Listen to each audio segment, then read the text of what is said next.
అధ్యాయం 11వ వాక్యాన్ని చదవండి.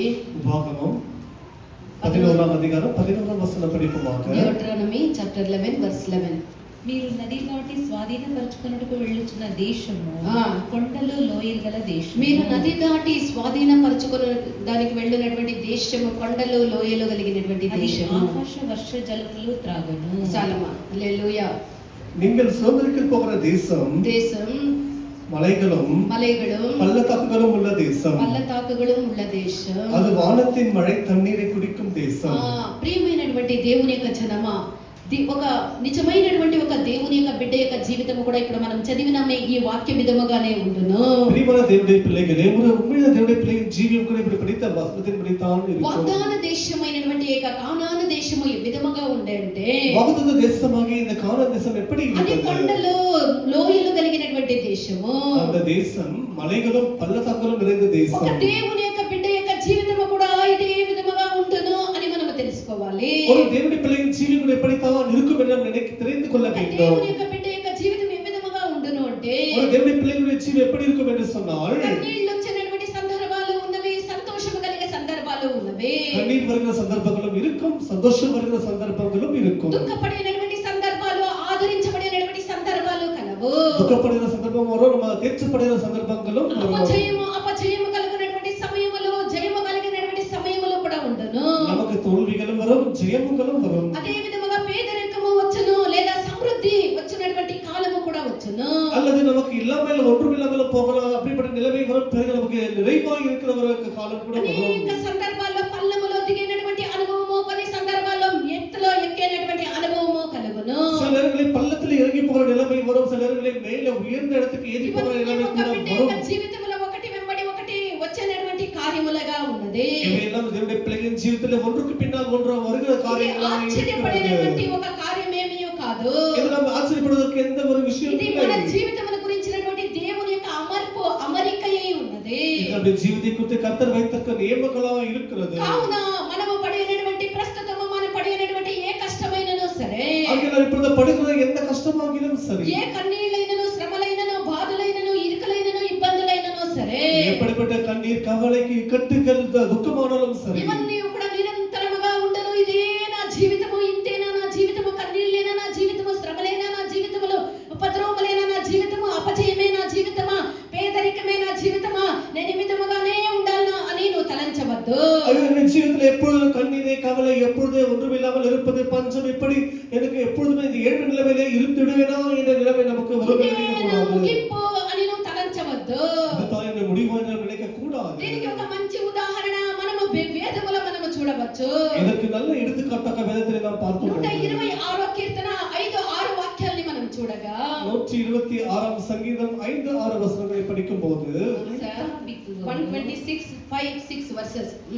ಅಳುತ್ತಾ ಬಿತ್ತುವವನು ಹಾಡುತ್ತಾ ಕೊಯ್ಯುವನು. ದುಃಖಿಸುತ್ತಾ ಬೀಜವನ್ನು ತೆಗೆದುಕೊಂಡು ಹೋಗುವವನು. ಹರ್ಷಿಸುತ್ತಾ ಸಿವುಡುಗಳನ್ನು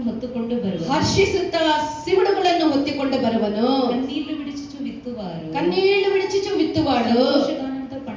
సంతోష గానముతో పంట కొయ్యును. పిడికెడు విత్తనములు చేత పట్టుకొని ఏడ్చుచు విత్తువాడు. విత్తనములను చేత పట్టుకొని ఏడ్చుచు విత్తువాడు. సంతోష గానము చేయుచు పనులు మోసుకొని వచ్చు. సంతోష గానముతో పనులు మోసుకొని వచ్చును. కన్నీరోடு விதைக்கிறார்கள், கம்பீரத்தோடு அறுப்பார்கள். கண்ணீரோடு விதைக்கிறவர்கள் கம்பீரத்தோடு அறுப்பார்கள். அள்ளித்துவம் விதை சுமக்கிறவன் அழுது கொண்டு போகிறான். ஆனாலும் தான் அறுத்த அறைகளை சுமந்து கொண்டு கம்பீரத்தோடு திரும்பி வருவான். தான் அறுத்த அறைகளை, அந்த சுமைகளை சுமந்து கொண்டு గంభీరతోడ వరిగిరాన్. హల్లెలూయా. మనము కన్నీళ్ల మధ్యను, శోధనల మధ్యను, మన బాధల మధ్యను, మన పేదరికాల మధ్యను, మన శ్రమల మధ్యను మనం విత్తేది అనేది మనము మరచకుండా చేయనటువంటి ఒక కార్యమై ఉన్నది. కన్నీరుడు இருந்தாலும் சரி, நம்ம சந்தோஷமா இருந்தாலும் சரி, நாம் விதைப்பது என்ற காரியத்தை மறக்கவே கூடாது. విత్తుట అనేది మన జీవితంలో అనివార్యమై ఉన్నది. అది చేయాల్సినటువంటి ఒక కార్యమై ఉన్నది. இந்த விதைப்பது என்று சொல்லுற జీవితంలో అది నిరంతరం இருக்க வேண்டிய ஒரு காரியமாய் இருக்கிறது. ఆదికాండము 8వ అధ్యాయం 22వ వాక్యాన్ని చూడగా, ఆదియాగమం 8వ అధ్యాయం 22వ వచనం పడి, జెనసిస్ చాప్టర్ 8 వర్స్ 22. ಭೂಮಿಯು ಇರುವ ತನಕ ಬಿತ್ತನೆಯು ಕೊಯ್ಲು ಚಳಿಯು ಸೆಕೆಯು ಬೇಸಿಗೆ ಕಾಲವು ಹಿಮಕಾಲವು, ಸೆಕೆಯು ಬೇಸಿಗೆ ಕಾಲವು ಹಿಮಕಾಲವು, ಹಗಲು ಇರುಳು ಇವುಗಳ ಕ್ರಮ ತಪ್ಪುವುದೇ ಇಲ್ಲ. ಹಗಲು ಇರುಳು ಇವುಗಳ ಕ್ರಮ ತಪ್ಪುವುದೇ ಇಲ್ಲ. భూమి నిలిచియున్నంత వరకు, భూమి నిలిచి ఉన్నంత వరకు వేద కాలమును, కోతకాలమును, శీతోష్ణములను, వేసవి శీతకాలములను, రాత్రింబగలును ఉండక మానవని తన హృదయంలో అనుకొనెను. பூமியுள்ள நாளமும் விதைப்பும் அறுப்பும் சீதள உஷ்ணமும் கோடைக்காலமும் மாரிக்காலமும் பகலும் இரவும் முடிவதில்லை என்று தம்முடைய உள்ளத்தில் சொன்னார். హల్లెలూయా.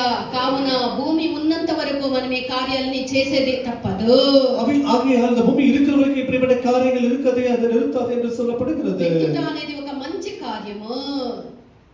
விதைப்பது என்று சொல்வது நல்ல காரியமாக இருக்கிறது. మంచి కార్యాన్ని మనం విసుగక మనం చేసే వాళ్ళముగా ఉండాలి. அந்த நல்ல காரியத்தை செய்வதற்கு நாம் சோர்ந்து போகாமல் இருக்க పరిస్థితులు வேண்டும். విపరీతముగా ఉన్నను, అనుకూలముగా ఉన్నను, ఏది ఏ విధముగా ఉన్నను, విత్తేది అనేది ఒక మంచి కార్యం. అది మనం విసుగక మనం చేయవలసినటువంటి కార్యమై ఉన్నది. அந்த சூழ்நிலை எப்படிப்பட்டதா இருந்தாலும் சரி, நாம் விதைப்பது என்பதை நாம் அதை மறக்காமல் செய்து கொண்டே இருக்க ఎందుకనగా வேண்டும். తగిన సమయంలో మనము పంట కోయాలి. ஏனென்றால் நாம் ஏற்ற காலத்தில் நாம் அறுக்க வேண்டும். కావున మనము విత్తకుండా ఉంటే పంట కోసేది అది వీలు కానటువంటి కార్యము. ஏனென்றால் நாம் விதைக்காமல் இருந்தால் எப்படி அறுவடை செய்ய முடியும்? కావున మనము కోత కొయ్యాలంటే మనము విత్తాలి. ஆகவே நாம் அறுக்க வேண்டும் என்று சொன்னால் முதலாவது விதைக்க வேண்டும். గలాతీయులు 6వ అధ్యాయము 9వ వాక్యాన్ని చూడగా, గలాతీయర్ 6వ అధికారం 9వ వచనం படியுங்கள். Galatians chapter 6 verse 9. ಒಳ್ಳೆಯದನ್ನು ಮಾಡುವುದರಲ್ಲಿ ಬೇಸರಗೊಳ್ಳದೆ ಇರೋಣ, ಒಳ್ಳೆಯದನ್ನು ಮಾಡುವುದರಲ್ಲಿ ಬೇಸರಗೊಳ್ಳದೆ ಇರೋಣ. ಯಾಕಂದರೆ ಮನಗುಂದದಿದ್ದರೆ ತಕ್ಕ ಸಮಯದಲ್ಲಿ ಬೆಳೆಯನ್ನು ಕೊಯ್ಯುವೆವು, ತಕ್ಕ ಸಮಯದಲ್ಲಿ ಬೆಳೆಯನ್ನು ಕೊಯ್ಯುವೆವು. ನಮ್ಮ ಮೇಲು చేయట ಎಂದು విసుకక ఉందుము, మేలు చేయట ಎಂದು విసుకక ఉందుము. అనేక మేలు చేసితిమేని తగిన కాలమందు పంట కోతుము, తగిన కాలమందు పంట కొయ్యుదుము. நன்மை செய்கிறதில் சோர்ந்து போகாமல் இருப்போமாக. நன்மை செய்வதிலே சோர்ந்து போகாமல் இருப்போமாக. நாம் தளர்ந்து போகாமல் இருந்தால், நாம் தளர்ந்து போகாமல் இருந்தால் ஏற்ற காலத்தில் அறுப்போம். ఏற்ற కాలத்திலே நாம் అరుపోం. కావున మనము ఈ పరిస్థితుల్ని చూడకూడదు, మన సందర్భాలని చూడకూడదు, మన మేలు కీడుని చూడకూడదు, శ్రమ దుఃఖాలని చూడకూడదు. మనము విత్తుట అనేది అనివార్యముగా మేలు చేసేదానికి విసుగక మనము చేయాలి. ஆகையால் பாருங்கள், நாம் காலங்களையும் சமயங்களையும் நேரங்களையும் பார்க்க கூடாது. நமக்கு நன்மை தீமை வருவது, சந்தோஷம் துக்கம் வருவதை பார்க்க கூடாது. ஆகவே நாம் செய்ய வேண்டியது நன்மை செய்வதில் சோர்ந்து போகாமல் இருக்க வேண்டும். நாம் விதைப்பதை மறக்காமல் செய்ய మనము வேண்டும். విత్తితేనే తగిన సమయంలో మనము పంటను కొయ్యుదుము. நாம் విதைத்தால் మాత్రమే ஏற்ற காலத்தில் நாம் அறுவடை செய்ய முடியும். విత్తినప్పుడు మనం ఎంతో భయముతో, ఎంతో దిగులుతో, ఎంతో కన్నీటితో మనం విత్తేనటువంటి ఒక పరిస్థితులు కనబడుతుంది. விதைக்கும் போது நாம் எவ்வளவு கண்ணீரோடும் பயத்தோடும் எவ்வளவு நாம் அதை பத்திரமாய் செய்கிறோம். అర్థమందు దాని యొక్క ప్రతిఫలము మనం అనుభవించేటప్పుడు கடைசியிலே நாம் அதனுடைய பலனை பெறும்போது అది ఒక మంచి ఫలముగా మనము కోత కోస్తాము, మంచి ఫలముల్ని మనము తీసుకొని పోతామన్న విశ్వాసం మనకు ఉండాలి. நல்ல பலனை பெறுவோம் என்ற விசுவாசம் நமக்கு இருக்க வேண்டும். యేసు ప్రభు ఎదుట ఉంచబడినటువంటి ఆనందము కొరకై, యేసు வைத்துள்ள அந்த ஆனந்தத்திற்காக, యేసు ప్రభు యొక్క ముందు ఉంచబడినటువంటి యొక్క ఆనందము కొరకై, இயேசுவுக்கு முன்பாக வைக்கப்பட்ட அந்த ஆனந்தத்திற்காக, ఆయన ఉన్నప్పుడు వ్యసనాక్రాంతుడుగాను వ్యాధిగ్రస్తుడుగాను మారి ఆయన సిలువను మోసే, அவர் இருக்கும் பொழுது அவர் துக்கம் அறிந்தவராகவும் ஒரு நோய்களை சுமந்தவராகவும் காணப்படுகிறார். మరియు మరణము నుండి రక్షింపబడు నిమిత్తము நாம் மரணத்திலிருந்து ரட்சிக்கப்படும்படியாக ఆయన కన్నీళ్లతోను మహారోదనతోను ప్రార్థనలను యాచనలు ఆయన శరీరధారిగా ఉన్నప్పుడు ఆయన చేసే, அவர் வம்சத்தில் இருக்கும்போது மகா சதத்தோடும் கண்ணீரோடும் அவர் எவ்வளவோ ஜெபம் பண்ணி இருக்கிறார். 12వ అధ్యాయం ఏప్రిల్ 12వ అధ్యాయంలో మీరు చదువుకోండి.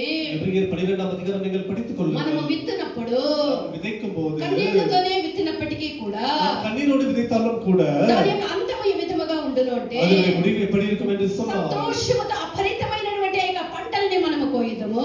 சந்தோஷமாய் அதை அறுவடை செய்து விடுவோம். అప్పుడు మనకి విత్తునప్పుడు ఉండేటువంటి యొక్క దుఃఖము కన్నీళ్ళు అప్పుడు ఉండేటప్పుడు సంతోషము ఆనందము మనం అనుభవించదము. பாருங்கள், நம்ம விதைக்கும் போது நமக்கு அந்த அழுகை இருக்காது. நம்ம சந்தோஷத்தோடு தான் அறுத்து செல்வோம். ఒక గర్భము ధరించినటువంటి ఒక స్త్రీ ఆమె ఆ యొక్క ప్రసవ వేదన పడినప్పుడు సంతోషముగా ఉండేది లేదు. பாருங்கள், பிரசவத்தை படுகிற ஸ்திரீயானவளுக்கு சந்தோஷமா இருக்காது. అది ఎంతో వేదన, ఎంతో బాధ. ప్రసవ వేదన అనేది ఎంతో కష్టముగా ఉండేటటువంటి ఒక కార్యము. பிரசவ வேதனை என்று சொல்வது எவ்வளவு அது துக்கத்தை ஒரு கஷ்டத்தின் காரியமா இருக்கிறது. వివరించుటకు వర్ణించుటకు ఆ యొక్క అనుభవముని చెప్పలేము. అంత బాధాకరమైనటువంటి వేదన కార్యముగా ఉన్నది. వివరించ முடியாத அளவுக்கு அவ்வளவு வேதனைக்குரிய ஒரு விஷயமா இது అంత காணப்படுகிறது. వేదన పడిన తర్వాతనే ఒక సంతోషము, ఒక శిశువు, ఆ యొక్క శిశువుని చూడగలము. பாருங்கள், அவ்வளவு வேதனைப்பட்ட பிறகு தான் ஒரு குழந்தையை நாம் பார்க்க முடியும். ఎవరైతే ప్రసవ వేదన పడతారో వాళ్ళే ஆசீர்வாதத்தை படுகிறார்களோ அவர்கள் தான் நல்ல குழந்தையை அவர்கள் பார்க்க முடியும். అదే విధముగా మనము వేదనతో మనము బాధతో మనము దిగులతో ఉండి మనం విత్తనప్పుడు మనము సంతోషమైనటువంటి ఒక పంటని మనము కోయదుము. ஆகையால் தான் நாம் வேதனையோடு துக்கத்தோடு நாம் விதைக்கும் போது சந்தோஷமாக நாம் அறுவடை செய்ய முடியும். వేదనతో మనము నాగలి దున్నని ఎడల நாம் வேதனையோடு விதைக்காமல் இருப்போம் என்று சொன்னால் ఆ దున్నాల నాగలిని పట్టుకొని దున్నాల ఏమంటారు తమిళ్లో? நாம் அந்த கலப்பையை பிடித்துக் கொண்டு நாம் அதை உழ வேண்டும். ఆ యొక్క దున్ని విత్తనము విత్తకపోతే పంటను కోయటకు ఏ విధముగా సాధ్యము? பாருங்கள், அப்படி அந்த கலப்பையை பிடித்து அதை உழவிட்டால் விதைக்காவிட்டால் எப்படி அறுவடை செய்ய முடியும்? విత్తనము విత్తనప్పుడు రైతు ఏమి సంతోషంగా విత్తేది లేదు. అయ్యో వర్షం వస్తుందో లేదో, నేను వేసినటువంటి యొక్క పంట ఫలించుతుందో లేదో, ఎన్నో భయములతో ఎన్నో దుఃఖముతో ఎంతో రహస్యమైనటువంటి ఒక వేదంతోనే ఆ యొక్క విత్తనాన్ని విత్తుదురు. பாருங்கள், இந்த உழவர்கள் விதைக்கும் பொழுது அவர்கள் சந்தோஷத்தோடு விதைப்பதில்லை. அவர்கள் விதைக்கும் போது ஐயோ ஏற்ற காலத்தில் மழை வருமோ, இந்த பயிர் விளையுமோ என்று எவ்வளவோ அவர்கள் கண்ணீருடன் கவலையுடன் விதைக்கிறார்கள். ప్రకృతి యొక్క వైపరీత్యాలు అతివృష్టి అయినను కష్టమే, అనావృష్టి అయినను కష్టమే. பாருங்கள், அது இயற்கை நமக்கு అనుకూలంగా இருந்தாலும் கஷ்டம், அதிகமாக வந்தாலும் கூட கஷ்டமா இருக்கிறது. అతివృష్టి అంటే ఏమి? వర్షం ఎక్కువైనను కష్టమే, వర్షము లేకపోయినను. అతివృష్టి అంటే ఎక్కువ వర్షము, అనావృష్టి అంటే వర్షము లేదు. ఎక్కువైనను వర్షము కష్టమే, తక్కువైనను కష్టమే. பாருங்கள், இந்த ஏற்ற காலத்தில் மழை என்பது அது குறைவாய் வந்தாலும் கஷ்டம் தான், அதிகமாய் வந்தாலும் கூட கடினமாய் தான் காணப்படும். అంత భయముతో, అంత వణుకుతో, అంత కన్నీటితో ఆ యొక్క విత్తనాన్ని విత్తుదురు. அவர்கள் அவ்வளவு கண்ணீரோடு கவலையோடு தான் விதைக்கிறார்கள். ప్రకృతి యొక్క వైపరీత్యాలకి అనేక రకాలైనటువంటి భయములతో నిండి ఉంటారు. இந்த இயற்கையான அந்த உபாதைகளுக்கு எவ்வளவு அவர்களுக்கு கண்ணீரோடு தான் இருக்கிறார்கள். యోబు యొక్క జీవితంలో కూడా మనం చూడగా, యోబు యొక్క జీవితంలో కూడా మనం చూడగా, యోబుவின் జీవితంలో நாம் பார்க்கும்போது యోబు యొక్క దాసులకు పైన పడినటువంటి ప్రకృతి యొక్క వైపరీత్యములు ఏమనగా, யோபுவினுடைய தாசர்கள் பட்டதான கஷ்டத்தை நாம் பார்க்கும்போது చదవండి యోబు 1వ అధ్యాయం 14 15 వాక్యాలను చదవండి. యోబు 1వ అధ్యాయం 14 15 వచనங்களை படிப்போமாக. ఎద్దులు నాగలి దున్నుచు, ఎద్దులు నాగలి దున్నుచు, గాడిదలు వాటి సమీపమున మేయుచు ఉండగా శబాయిలు వాటి మీద పడి వాటిని పట్టుకొని పోయి పనివారిని హతము చేసిరి. నీకు తెలియజేయటకు నేను ఒక్కడనే తప్పించుకొని వచ్చి ఉన్నానని అనేను. సాలమ తమిళ్ల ஒரு ஆள் அவனிடத்தில் வந்து எருதுகள் உழுகிற போது எருதுகள் உழுகிற போது கழுதைகள் அவைகளின் பக்கத்திலே மேய்ந்து கொண்டிருக்கையில் சபையர் அவர்கள் மேல் விழுந்து அவைகளை சாய்த்துக் கொண்டு போனார்கள். வேலையாட்களையும் பட்டை கருக்கினால் வெட்டி போட்டார்கள். హల్లెలూయా.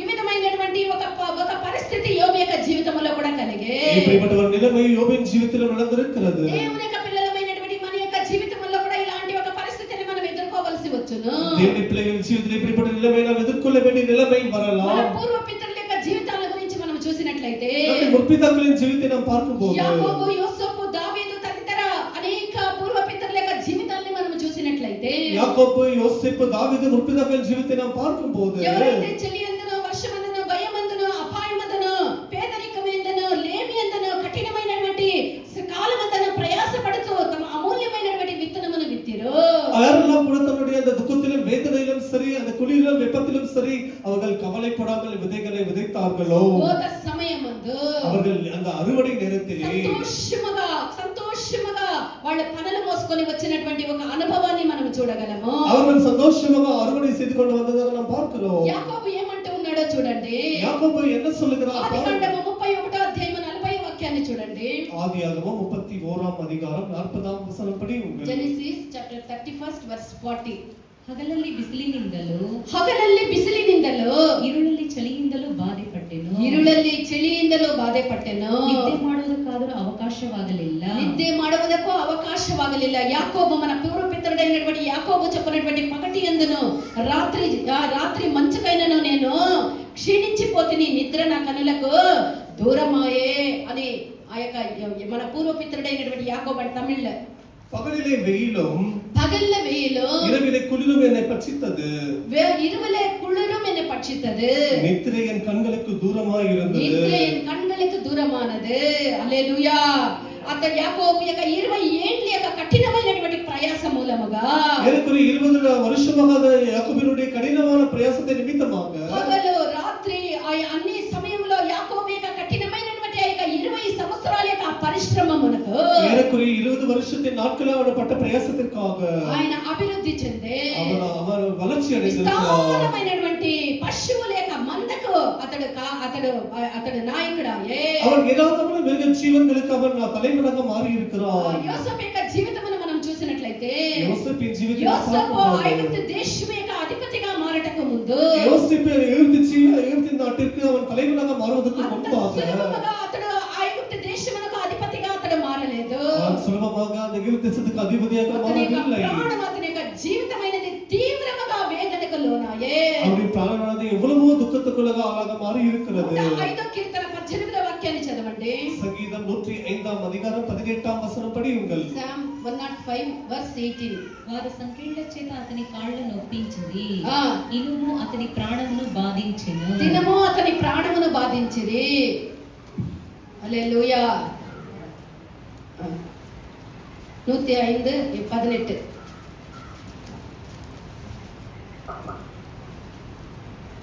அவன் கால்களை விலங்கு போட்டு ஒடுக்கினார்கள், அவன் பிராணன் இரும்பில் அடைபட்டிருந்தது.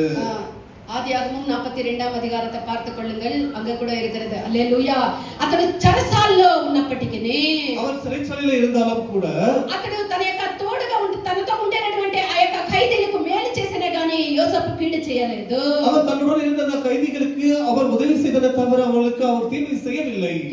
ఆదికాండము 40వ అధ్యాయం 7వ వాక్యాన్ని ఒకసారిగా చదవండి. ఆదియాగమం 40వ అధికారం 7వ వచనం படியுங்கள்.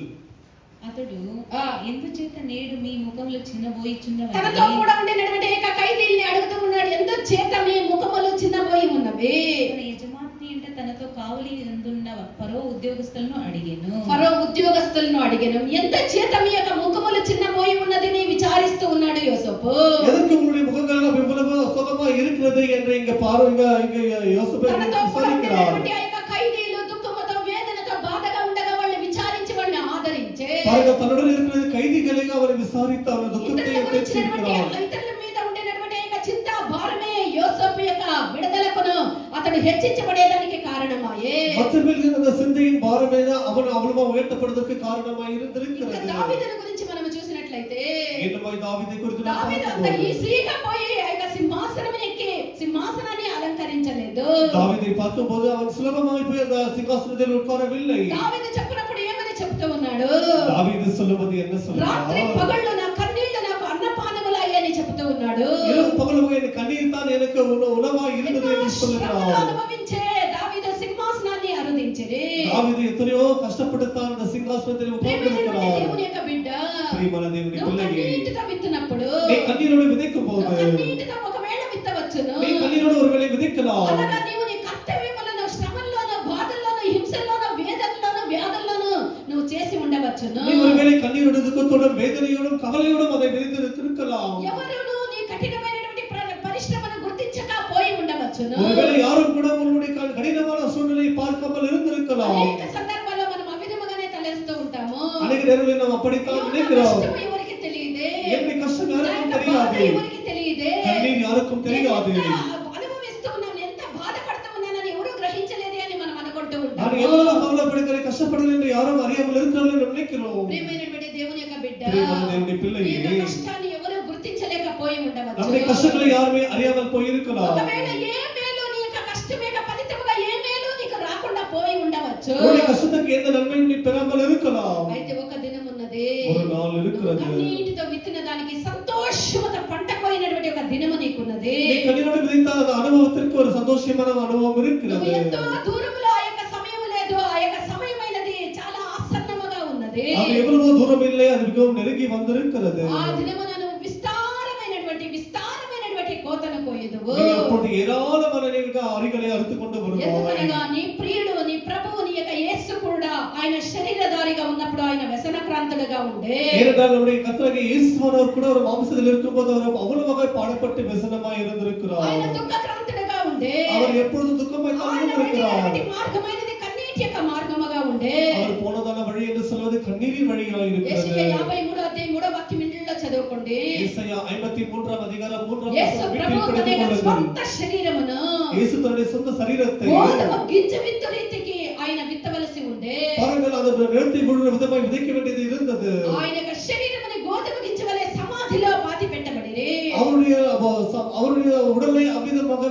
పొదికి வைத்தார்கள். శరీరముని సమాధిలో పాతి పెట్టబడనంత వరకు కూడా ఆయన అమూల్యమైనటువంటి విత్తనమును విత్తేనటువంటి వాళ్ళగా ఉండిరి. அவருடைய உடலை கல்லறையிலே புதைக்கிற வரைக்கும் இயேசு தன்னுடைய மாம்சத்திலே அவர் விதைத்துக் கொண்டே இருந்தார். ఆయన విత్తుతూనే ఉండిరి. அவர் விதைத்துக் கொண்டே இருந்தார். ఆయన తిరిగి ఆయన సమాధిలో పెట్టబడినటువంటి ఆయన గోధుమ గింజ మొలిసిన విధముగా ఆయన సమాధిని పెకలించుకొని ఆయన లేచిరి. எப்படி இந்த கோதுமை மணியானது விதைத்துக் கொண்டு முளைத்து வருமோ அப்படியே இயேசு முளைத்து வந்தார். ఇప్పుడు ఆయన పరలోకములో తండ్రి యొక్క సింహాసనమందు ఆసీనుడై ఉన్నారు. இப்பொழுது அவர் பிதாவின் வலது பார்சத்திலே உட்கார்ந்திருக்கிறார். ఆయన మరలా సందేహము పడాల్సిన అవసరమే లేదు. నిస్సందేహముగా సంతోషంతోను ప్రధాన దూత శబ్దముతోను దేవుని యొక్క మహాభూరతోను ఆయన గగనారోహణుడై మేఘారోహణుడై ఆయన తిరిగి ఈ యొక్క భూమికి రానై ఉన్నారు.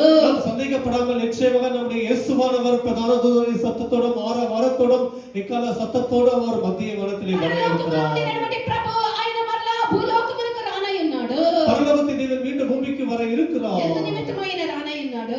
அவர் எதற்கு வர இருக்கிறார்? మనల్ని ఆయన మరలా ఆయన ఉండేటువంటి ఆయన స్థలమునకు మనల్ని తీసుకొని పోయేదానికి ఆయన రానై ఉన్నారు. அவர் இருக்கிற இடத்துக்கு நம்மை மீண்டும் கொண்டு செல்வதற்கு வர இருக்கிறார். దీని గురించి పౌలు చెప్పినప్పుడు ఏమంటూ ఉన్నాడు? இதை குறித்து பரிசுத்த பவுல் சொல்லுவது என்ன சொல்கிறார்? ఫిలిప్పీయుల 1వ అధ్యాయం 22వ వాక్యాన్ని చదవండి. பிலிப்பியர் 1వ అధ్యాయం 2వ వచనం படிப்போம். 22 Philippians first chapter 22nd verse.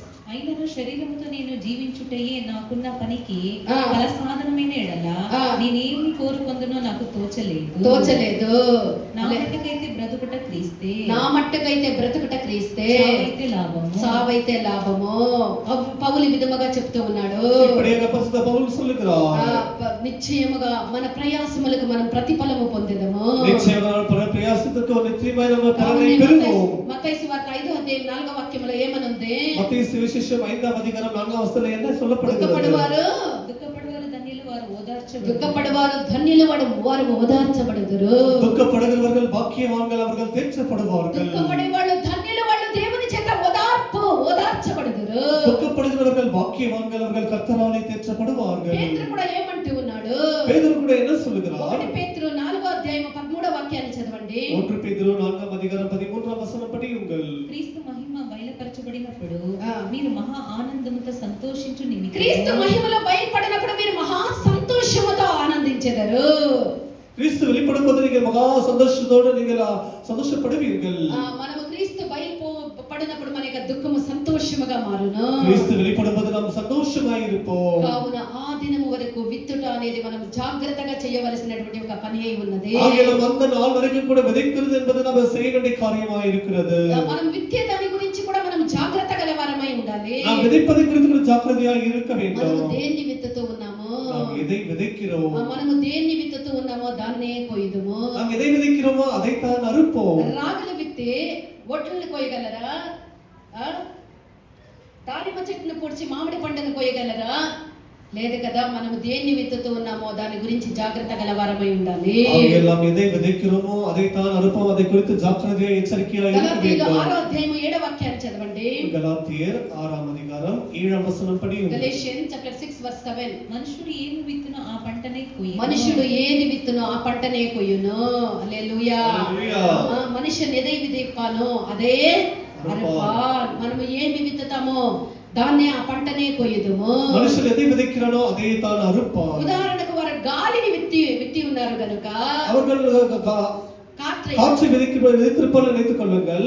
వాళ్ళు దేన్ని కోస్తారు? పంటగా ప్రళయ వాయువుని వాళ్ళు పంటగా కొయ్యుదురు. அவர்களுக்கு பலனாக பெரிய காற்றை தான் அவர்கள் அறுப்பார்கள். దుష్టత్వమును విత్తువాడు, దుష్టత్వాన్ని విత్తినవాడు துன்மார்க்கத்தை விதைக்கிறவர்கள் ఏ పంటను కోస్తాడు? அவர்கள் எந்த காரியத்தை அறுப்பார்கள்? కీడు అనేటువంటి పంటని కోస్తారు. தீமையை தான் அவர்கள் அறுப்பார்கள். సామెతలు 22వ అధ్యాయం 8వ వాక్యాన్ని చదవండి. நீதிமொழிகள் 22వ అధ్యాయం 8వ వచనం.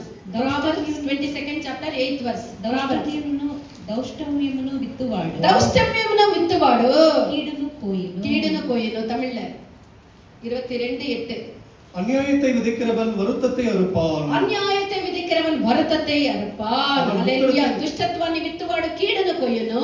துன்மார்க்கத்தை அறுக்கிறவன் தீங்கை தான் அறுப்பான். నీతి ఫలించినట్లు நாம் நீதி பலனை பெறுவோம். విత్తనమును విత్తాలి. நாம் நல்ல விதை தான் விதைக்க வேண்டும். నీతిని ఫలించినట్లు మనం విత్తేనటువంటి విత్తనము ప్రేమ అనేటువంటి యొక్క కోతని పంటని మనము కోయుదుము. நீதியை மறுக்கும்படியாக அன்பை தான் விதைக்க வேண்டும். హోషేయ 10వ అధ్యాయం 12వ వాక్యాన్ని చదవండి. ஓசியா 10ஆம் அதிகாரம் 12ஆம் வசனம் படியுங்கள். ನೀತಿಯ ಬೀಜವನ್ನು ಬಿತ್ತಿರಿ, ನೀತಿಯ ಬೀಜವನ್ನು ಬಿತ್ತಿರಿ, ಪ್ರೀತಿಯ ಫಲವನ್ನು ಕೊಯ್ಯಿರಿ. ಪ್ರೀತಿಯ ಫಲವನ್ನು ಕೊಯ್ಯಿರಿ. ನೀತಿಯ ಬೀಜವನ್ನು ಬಿತ್ತುವಾಗ ಪ್ರೀತಿಯ ಫಲವನ್ನು ನಾವು ಕೊಯ್ಯುವೆವು. நாம் நீதிக்கென்று விதைக்கும் போது நாம் அதற்கேற்ற பணியை அன்பை தான் அறுத்து விடுவோம். తర్వాతగా మనం చూసినట్లయితే కొంచెముగా విత్తువాడు ఎంతగా కోస్తాడు? కొంచెం విత్తి విస్తారముగా పంటను కొయ్యగలడా? பாருங்கள், கொஞ்சமாய் விதைத்து விட்டு ஏராளமாய் நாம் அறுக்க முடியுமா? కొంచెముగా విత్తువాడు కొంచెముగా పంటను కొయ్యును. கொஞ்சமாய் விதைக்கிறவன் கொஞ்சமாக தான் அறுத்து సమృద్ధిగా கொடுப்பான். విత్తువాడు సమృద్ధిగా పంటను కొయ్యును. திரளாய் விதைக்கிறவன் திரளாய் அறுத்து கொண்டு 2 போவான். కొరింథీయుల 9వ అధ్యాయం 6వ వాక్యాన్ని చదవండి. 2 கொரிந்தியர் 9ஆம் அதிகாரம் 6ஆம் வசனம் படியுங்கள். కొంచెముగా విత్తువాడు కొంచెముగా పంట కోయును. కొంచెముగా విత్తువాడు కొంచెముగా పంట కొయ్యును. సమృద్ధిగా విత్తువాడు సమృద్ధిగా పంట కోయును. సమృద్ధిగా విత్తువాడు సమృద్ధిగా పంట కోయును. அல்லேலூயா. அல்லேலூயா. கொஞ்சமா விதைக்கிறவன் கொஞ்சமாய் அறுப்பான், விஸ்தாரமாய் ஏராளமாய் விதைக்கிறவன் ஏராளமாக அறுப்பான். சிறுக அல்லேலூயா. விதைக்கிறவன் சிறுக அறுப்பான், பெருக விதைக்கிறவன் பெருக அறுப்பான். ரொம்ப அழகா இருக்குது. சிறுக விதைக்கிறவன் சிறுக சிறுக நான் சேர்த்தேன். ஆனா யாரோ வந்து கொள்ளை அடிச்சுட்டு போயிட்டாங்கோ. நம்ம இவ்வளவு துக்கப்படுறோம். யாரையும் நாங்க ஏமாத்தல, சிறுக சிறுக சேர்த்தது யாரோ வந்து எடுத்துட்டு போயிட்டாங்க. இவ்வளவு நம்ம சிறுக விதித்தால் என்ன பண்ணுவோம்? కొంచెము విత్తితే ఎంత చేస్తామో కొంచెమే మనం చేర్చుకుంటాం. ఎక్కువగా మనం విత్తితే ఎక్కువగా మనం పంటను కోస్తాము. பாருங்கள், சிறுக விதைத்தால் சிறுகத்தான் நாம் அறுத்து கொண்டு போக முடியும். గలతీయులు 6వ అధ్యాయం 8వ వాక్యములో మనం చూస్తే శరీర ఇచ్చలను బట్టి విత్తువాడు తన శరీరము నుండి క్షయమగు పంటను కోయును, ఆత్మను బట్టి విత్తువాడు ఆత్మ నుండి నిత్య జీవం అనే పంటను కోయునని మనకు అక్కడ చెప్పబడి ఉన్నది. గలతీయర్ 6ஆம் அதிகாரம் 8ஆம் வசனத்திலே தன்னுடைய மாம்சத்தோடு விதைக்கிறவன் அதற்கேற்ற சாபத்தை தான் அறுத்து கொண்டு போவான், ஆவிக்குரியபடி விதைக்கிறவன் அதற்கேற்ற நல்ல ஒரு பலனை அறுத்து கொண்டு போவான். ஆவிக்குரிய விதையை விதைக்கிறவன் நித்திய ஜீவன் என்கிற பலனை அறுப்பான். நித்திய ஜீவனுடைய பலனை தான் அறுப்பான். కీర్తనకర్త ఏమంటూ ఉన్నాడు? సంగీతకారன் என்ன சொல்கிறார்? కన్నీటితో విత్తువాడు ఏడ్చుచు విత్తువాడు.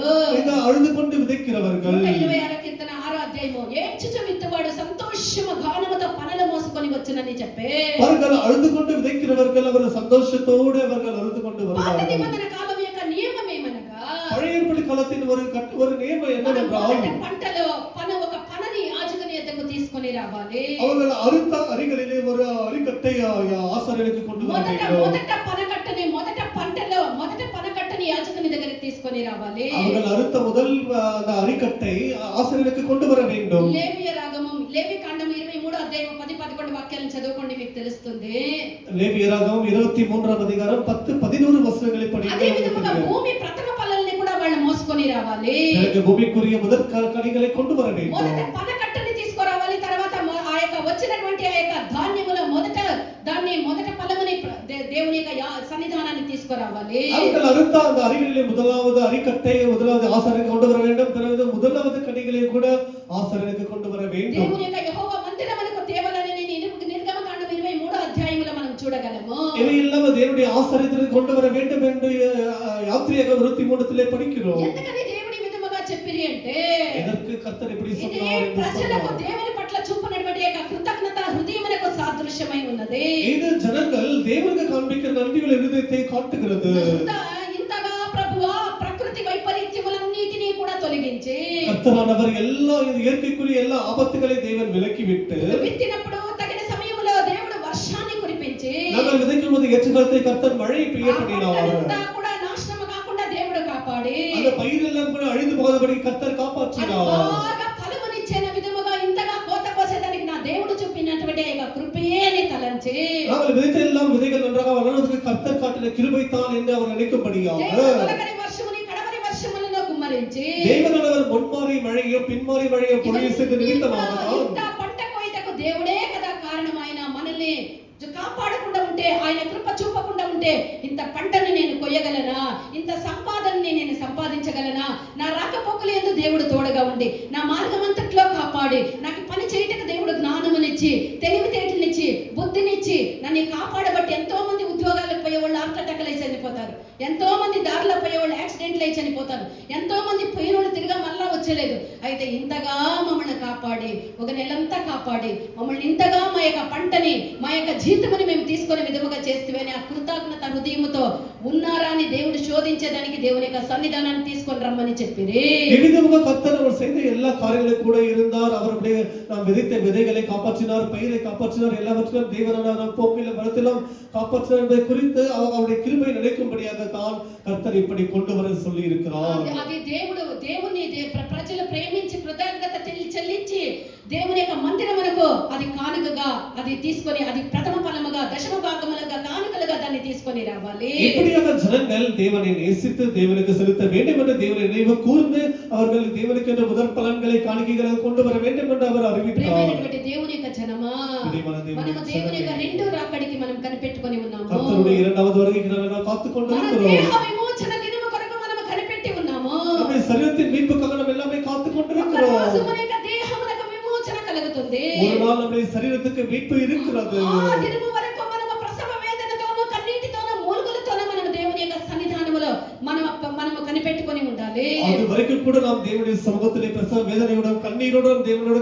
காத்திருக்க வேண்டும். మన యొక్క దేవుడు ప్రత్యక్షమైనటువంటి ఆ యొక్క దినమందు தேவன் நமக்கு வெளிப்படுகிற நாளிலே మన యొక్క కన్నీటి యొక్క ప్రతి బాష్ప బిందువును ఆయన తుడుచును. நம்முடைய ஒவ்வொருடைய முகத்திலிருந்து கண்ணீரை கர்த்தர் துடைப்பார். ఇక దుఃఖమైనను వేదనైనను బాధైనను వ్యాధైనను పోరాటమైనను లేనటువంటి ఒక దేశమునకు దేవుడు మనల్ని తీసుకొని పోవుదురు. நாம் இந்த கண்ணீரும் துக்கமும் வேதனையும் கவலை இல்லாத ஒரு தேசத்துக்கு தேவன் நம்மை கொண்டு போக இருக்கிறார். ప్రకటన 21వ అధ్యాయం 4వ వాక్యాన్ని చదవండి. வெளிப்படுத்தின விசேஷம் 21ஆம் அதிகாரம் 4ஆம் வசனம் படியுங்கள். ಅವರ ಕಣ್ಣೀರನ್ನೆಲ್ಲ ಒರೆಸಿ ಬಿಡುವನು, ಕಣ್ಣೀರನ್ನೆಲ್ಲ ಒರೆಸಿ ಬಿಡುವನು, ಮರಣವಿರುವುದಿಲ್ಲ, ದುಃಖವಾಗಲಿ ಗೋಳಾಟವಾಗಲಿ ಕಷ್ಟವಾಗಲಿ ಇರುವುದಿಲ್ಲ, ದುಃಖವಾಗಲಿ ಗೋಳಾಟವಾಗಲಿ ಕಷ್ಟವಾಗಲಿ ಇರುವುದಿಲ್ಲ, ಮೊದಲಿದ್ದದ್ದೆಲ್ಲ ಇಲ್ಲದೆ ಹೋಯಿತು. ఆయన వారి కన్నుల ప్రతి బాష్ప బిందువును తుడిచివేయును, వారి కన్నుల యొక్క ప్రతి బాష్ప బిందువును తుడిచివేయును. మరణము ఇక ఉండదు, మరణం ఇక ఉండదు, దుఃఖమైనదు ఇరుకైనను ఏది ఉండదు. அவருடைய கண்ணீரை யாவையும் கர்த்தர் துடைப்பார். கண்ணீர் யாவையும் கர்த்தர் துடைப்பார். இனி மரணமும் இல்லை, துக்கமும் இல்லை, இனி மரணமும் இல்லை, துக்கமும் இல்லை, அழுதலும் இல்லை, வருத்தமும் இல்லை, எதுவுமே இல்லை. முந்தினவைகள் எல்லாம் ஒழிந்து போயின. முந்தினவைகள் எல்லாம் ஒழிந்து పోయిన.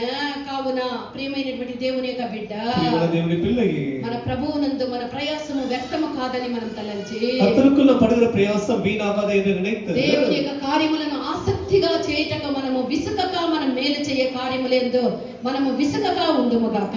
దేవునిக்குள் நாம் செய்கிற நன்மையான காரியங்களை செய்வதில் நாம் சோர்ந்து போகாமல் இருப்போம். మూల్యమైనటువంటి విత్తనాల్ని, దేవుని యొక్క రాజ్య విత్తనాల్ని, దేవుని సంబంధించినటువంటి కార్యములు మనం చేసే విషయంలో మనం విసిగిపోకూడదు. దేవునికి செய்கிற காரியத்திலே நல்ல காரியங்களை செய்வதில் நாம் சோர்ந்து போகாமல் இருக்க வேண்டும். దేవునికి చేయుటకును, దేవునికి ఇచ్చుటకును, దేవుని యొక్క సేవ చేయుటకును, దేవుని యొక్క రాజ్య సువార్త ప్రకటించుటకును, అన్ని సందర్భాల్లో దేవునికి కృతజ్ఞత కలిగి ఉండుటకును మనం మేలు చేయుట ఎంత విసుకగా ఉన్నప్పుడు మన యొక్క పంట బహుగా సంతోషముగా మోయే రీతికి మన యొక్క దేవుడు మనల్ని ఆశీర్వదించుదురు. దేవుని రాజ్యத்தின் சுவிசேஷத்தை அறிப்பதாகிலும் சரி, தேவனுக்கு செலுத்துவதாகிலும் சரி, தேவனுக்கு ஊழியம் செய்வதாகிலும் சரி, நாம் தேவனுக்கு செய்யும்போது தேவன் நமக்கு ஏற்ற காலத்தை நல்லதாய் அறுக்கும்படிக்கு கர்த்தர் உதவி செய்வார். అలాంటి కృప దేవుడు మనందరికీ అనుగ్రహించుదురు. அப்படிப்பட்ட கிருபை எல்லாருக்கும் கர்த்தர் கொடுப்பாராக. సమర్పించుదుము. நம்ம எல்லாரும் ஒப்பு கொடுப்போம். ఆమేన్. ముద్రే ಮಾಡಿರಿ ವಿಮೋಚ